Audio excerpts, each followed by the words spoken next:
So very good morning to all my dear students. देखिए, सबसे ज़्यादा टफ अगर केमिस्ट्री पोर्शन की मैं बात करता हूँ तो इनऑर्गेनिक केमिस्ट्री में बच्चों को लगता है जस्ट रट्टाफिकेशन, just we have to cram it. So definitely if you have very good command on electrochemistry, that is electrochemical series and redox potential. So if you know all these things from the physical point of view, because you know that physical chemistry is just to know, just to learn, just to understand. There's nothing to cram in this physical chemistry.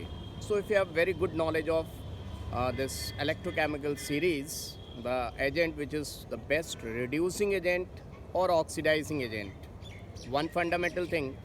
And second thing is thermodynamics.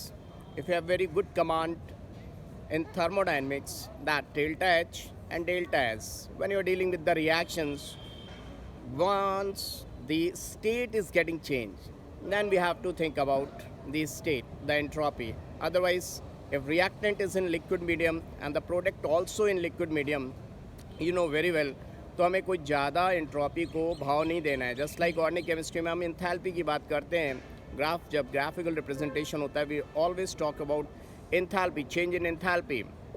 तो इन दो चीज़ों की अगर आपको बहुत अच्छी knowledge है तो इन ऑर्गेनिक केमिस्ट्री में आपका 75% काम ऐसे ही हो जाता है. लोग कहते हैं कि इनऑर्गेनिक केमिस्ट्री हमें मीन्स रट नहीं होती और हम भूल जाते हैं, हमसे नहीं हो पाता है एंड मार्क्स चले जाते हैं. डेफिनेटली माय डियर स्टूडेंट्स, अगर आपका फिजिकल केमिस्ट्री में अच्छा कमांड है, if I talk about coordination chemistry, plane of symmetry अगर आपको आती है तो कोऑर्डिनेशन केमिस्ट्री में visualization of geometrical and optical isomers बहुत ईजिली हो सकते हैं. If you talk about P block, तो पी ब्लॉक में फॉस्फोरस से क्या बनेगा क्या नहीं बनेगा, oxy acids of phosphorus, orthophosphoric acid या ब्ला ब्ला ब्ला +5 और +4 ऑक्सीडेशन स्टेट एक लगेगा. अदरवाइज अगर ऑक्सीडेशन स्टेट कम है तो अस लगेगा. अब इसमें रटने की कोई बात ही नहीं है. लोग कहते हैं रटना है भाई, definitely pyro means heat, right. तो दो मॉलिक्यूल्स को अगर आप मिलाकर हीट करेंगे तो पायरो बनेगा, पायरोफॉस्फोरिक एसिड या पायरोफॉस्फोरस एसिड, राइट. क्या एनीवेज, तो मेरा कहने का मतलब है कि जितने लोग भी पढ़ रहे हैं, नीट 2022 की तैयारी कर रहे हैं और वो कई बार पूछते हैं कि सर हमें कितना पढ़ना है एनसीईआरटी से और कितना एनसीईआरटी के बाहर से पढ़ना है. तो डेफिनेटली मैं आपको बता दूं कि कुछ भी एनसीईआरटी के बाहर से आपने कुछ भी पढ़ना ही नहीं है. Each and everything is given in NCERT. लेकिन फिर आप कहेंगे कि सर जितने लोगों का भी रैंक आता है, सिलेक्शन होता है, वो कहते हैं सिर्फ एनसीईआरटी इज़ नॉट सफिशेंट. तो definitely let me tell you my dear students कि एनसीईआरटी सफिशेंट तो है, but in between the lines जो लिखती है एनसीईआरटी, उसको समझने के लिए हमें एक काम करना पड़ेगा कि हम बातों को फिज़िकल केमिस्ट्री की मदद से अच्छे से समझें, तो डेफिनेटली हमको बात समझ में आती है. अगर आप सिंपली बात करेंगे पुराने स्टूडेंट से, वो बोलेंगे भाई ऑर्गेनिक केमिस्ट्री के लिए एमएस चौहान चाहिए हमें और इनऑर्गेनिक केमिस्ट्री के लिए सोडियम यानी कि NaOH चाहिए हमें. लेकिन my dear students, let me tell you कि पुराने दिन चले गए जब आप बच्चे लोग रैंक सुधारने के लिए ये सब काम करते थे. अब वक्त बदल चुका है.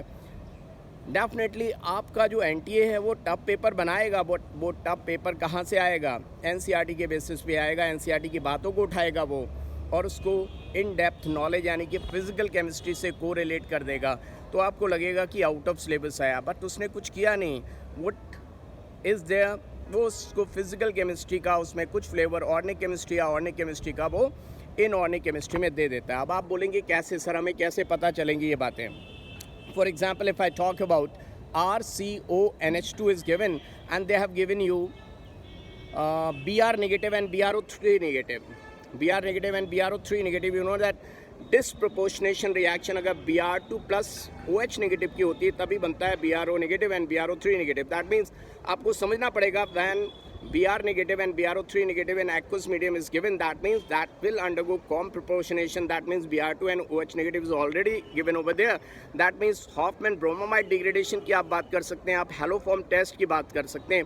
इतनी सारी बातें आप तभी कर पाएंगे जब आपको इनऑर्गेनिक केमिस्ट्री की थोड़ी सी बात आती होगी और उसमें आप ये रेडॉक्स लगाएंगे और फिर ऑर्गेनिक या इनऑर्गेनिक में आप मूव कर जाएंगे. क्या आप मेरी बात समझ रहे हैं? हो सकता है वो इलेक्ट्रोलिसिस ऑफ NaCl दे दे और फिर आप देख रहे हैं Cl2 रिलीज़ होगा और फिर वो आगे हेलोफॉर्म टेस्ट पे मूव कर सकता है. तो हमारा अच्छा कमांड होना चाहिए किस पे? Redox and thermodynamics. अगर आपको फुल मार्क्स चाहिए इन दो पे कमांड करें और इनऑर्गेनिक केमिस्ट्री में एंट्री कर जाएं। जो आप जानते हैं वो आपके लिए बहुत अच्छा है। मैं नहीं कह रहा हूँ कि 100% इनसे हो जाएगा, 75% काम आपका इससे हो जाएगा एंड बाकी 25% आप ऑप्शन देखकर एलिमिनेट कर देंगे, because in your examination MCQs are given over there, you can eliminate out the other options and you can go for the correct answer. जरूरी नहीं हर बच्चे को सब कुछ आता हो, 100% आता हो, लेकिन 100% मार्क्स आते हैं, क्योंकि अगर आपको 90% भी आता है तो आप एलिमिनेट आउट कर देंगे। आप कहेंगे बच्चों के 720 आउट ऑफ 720 कैसे मार्क्स आ जाते हैं? क्या उनको सब कुछ आता है? नहीं आता, but elimination is there, MCQs are given over there. आप उनको एलिमिनेट करिए और फुल मार्क्स पाइए। अगर आपको अच्छा लगा वीडियो तो लाइक एंड सब्सक्राइब और कमेंट सेक्शन में ज़रूर लिखकर बताएं।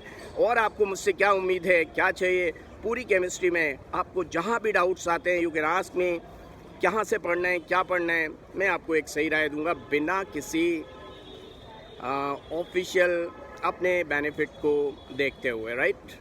तो ऑल द बेस्ट। मैं आपके साथ बना हुआ हूँ फुल मार्क्स के लिए। फिर मिलेंगे पढ़ते पढ़ते, राइट?